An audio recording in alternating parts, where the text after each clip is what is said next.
तर मित्रांनो नमस्कार. विण दोघातलीही तुटेना या मालिकेच्या आजच्या म्हणजे 24 मेच्या एपिसोडमध्ये काय काय घडणार आहे ते आपण आज जाणून घेणार आहोत. इकडे मात्र आता अंशुमनने चोरी केली ते लॉकरमधून पैसे आणि सोन्याची समरची चेन काढून नेली ना ते स्वानंदीच्या बाबाने बघितलेलं असतं. आता स्वानंदीच्या बाबाचा ना अंशुमनला एकच प्रश्न असतो की तुम्ही लॉकरमधून चेन आणि काही पैसे काढून नेले ते समररावांना माहिती आहे का. अंशुमन काय उत्तर देणार, कारण की त्यांनी घरात कुणाला सांगितलेलंच नसतं ना, त्यांनी ती चोरी केलेली असती. पण आता स्वानंदीच्या बाबाला वाटत असतं शेवटी आता समर सरांचाच भाऊ आहे अंशुमन, तर त्यांनी घेतले असतील पैसे, सांगितलं असेल घरच्यांना, पण त्यांनी तसं नाही केलेलं. त्यानंतर इकडे मात्र स्वानंदीचे बाबा आणि स्वानंदी भेटतात ते तर आपण काल बघितलंच की आता स्वानंदी सांगू लागते घरामध्ये ना एक स्टाफ मध्ये ना एक छोटीशी मुलगी आली चिंगी, आणि तिने समररावांची म्हणजेच राजवाड्यांची साखळी तिने तिच्या गळ्यामध्ये घातली आणि ते पण चोरी करून. स्वानंदी डायरेक्ट ती साखळी तिच्या बाबाला दाखवते आणि मग तिचे बाबा ते साखळीकडे बघत राहतात. आणि मग त्यांच्या असं लक्षात येतं की मी जेव्हा ऑफिसमध्ये होतो तेव्हा मात्र अंशुमननेच हे साखळी आणि काही पैसे त्या लॉकरमधून काढले होते, मी तर पाहिले होते. आणि मग आता ह्या चिंगीवर कसा आरोप आला आहे की तिनं ती सोन्याची साखळी चोरून गळ्यामध्ये घातली आणि ती पण राजवाड्यांची साखळी. नंतर आता स्वानंदीच्या बाबाच्या डोक्यात एकच विचार असतो की मी आता अंशुमन रावांना विचारतो आणि मगच जे काही आहे ना ते घरच्यांना सांगतो, तोपर्यंत मी काहीच बोलत नाही. स्वानंदी म्हणू लागते, काय हो बाबा, मी तुम्हाला साखळी दाखवली आणि तुम्ही तिच्याकडे असं का बघताय. मला तर ना असं वाटतं बाबा, हा ना काहीतरी मोठा प्रॉब्लेम झालेला आहे. मला ना चिंगीवर खूप विश्वास आहे आणि राजवाडे पण म्हणलेत की मला विश्वासच बसत नाही की चिंगी आपल्या घरात चोरी करू शकते म्हणून. काही करायचं असतं ना तर चिंगीनं आतापर्यंतच घरामध्ये चोरी केली असती, काहीतरी चोरून घेतलं असतं किंवा ठेवलं असतं, पण तिनं आतापर्यंत कोणत्याच गोष्टीला हात नाही लावला. अचानक माझी साखळी ती चोरून गळ्यात का घालेल.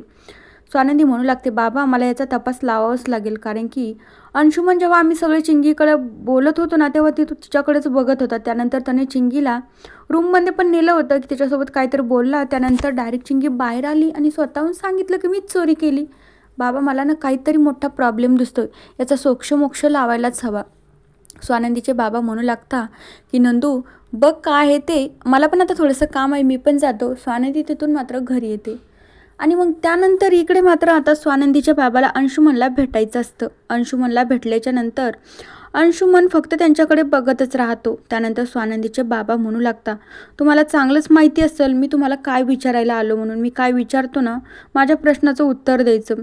तुम्ही त्या दिवशी लॉकरमधून पैसे आणि सोन्याची साखळी काढली ना, मी राजवाड्यांना सांगितलेलं आहे का, म्हणजे समररावांना तुम्ही ते सांगितली का ती गोष्ट की तुम्ही साखळी आणि काही पैसे लॉकरमधून काढले होते. त्यावेळी आता लगेचच अंशुमन म्हणू लागतो, नेमकं तुम्हाला काय बोलायचं स्पष्टपणे बोला ना, मला कळत नाही. स्वानंदीचे बाबा रागाने तिथनं जातात. तर अंशुमन म्हणू लागतो, तुम्हाला काय बोलायचं स्पष्टपणे मला सांगा, मला कळत नाही तुम्ही असं घुमून फिरून बोलताय तर. त्यावेळी स्वानंदीचे बाबा म्हणतात, मी तुमच्याबद्दलच बोलतोय. तुम्ही त्या दिवशी माझ्या समोर सोन्याची साखळी, ती पण राजवाड्यांची साखळी काढली होती आणि काही लॉकरमधून पैसे काढले होते. मग चिंगीवर साखळी चोरण्याचा आळ कसा आला, मला याचं उत्तर द्या. आता अंशुमनकडे तर उत्तर नसतं. अंशुमनला फक्त आता स्वानंदीच्या बाबाचं काहीतरी करायचं असतं. अंशुमनने त्यांना काही जर नाही केलं ना तर ते घरी जातील, स्वानंदीला सांगतील, समर दादाला सांगेल. त्यानंतर मग कसं होईल, परत एकदा हा सगळा आळ अंशुमनवर येईल आणि त्याला काही ना काहीतरी शिक्षा दिली जाईल आणि त्याच्या हातातून ती चिंगी पण जाईल. त्याच्यामुळं अंशुमनला भीती असते. तर अंशुमन असा प्लॅन करतो, आता यायचंच काहीतरी गेम करायला हवा. स्वानंदीचे बाबा समोर असतात, अंशुमन त्यांना लोटावून देतो. ते खाली पडल्याच्या नंतर त्यांच्या डोक्याला मार लागतो आणि ते डायरेक्टली चक्कर येऊन म्हणजे बेशुद्ध पडतात. तिथं मात्र सगळे माणसं गोळा होतात. त्यानंतर स्वानंदीच्या बाबाच्या फोनवरूनच स्वानंदीला घरी फोन लावतात. स्वानंदीने जेव्हा फोन रिसीव्ह केला ना तेव्हा मात्र स्वानंदीला वेगळाच आवाज येतो. स्वानंदी म्हणू लागते, हा तर माझ्या बाबांचा फोन आहे, मग आवाज कसा वेगळा येत आहे आणि माझे बाबा कुठे. तिथं असणारा एक व्यक्ती सांगू लागतो, अहो ताई, तुमच्या बाबांना इथेच पडलेले, त्यांचा खूप मोठा अपघात झाला. आता स्वानंदीने जेव्हा ही गोष्ट ऐकली ना, स्वानंदीला खूप मोठा धक्का बसतो की मी आत्ताच बाबांना बोलून आले, बाबा तर बाईक वगैरे यावर तर नव्हते, मग बाबाचा अपघात कुणी झाला आणि कुणी केला असेल. बाबा त्या साखळीकडे एकटक बघत होते. बाबाला काहीतरी कळलं असेल आणि मग त्याच व्यक्तीने बाबाचा अपघात केला असेल असं स्वानंदीच्या डोक्यात चालू असतं. स्वानंदी धावपळीने तिच्या बाबाकडे जाण्यासाठी निघत असते. तर मित्रांनो, बघूया आता अंशुमनचं सत्य स्वानंदीचे बाबा सगळ्यांना सांगतेत की नाही. तोपर्यंत या मालिकेच्या पुढील भागांच्या अपडेट्ससाठी आपल्या चॅनलला नक्की सबस्क्राईब करा. So bye.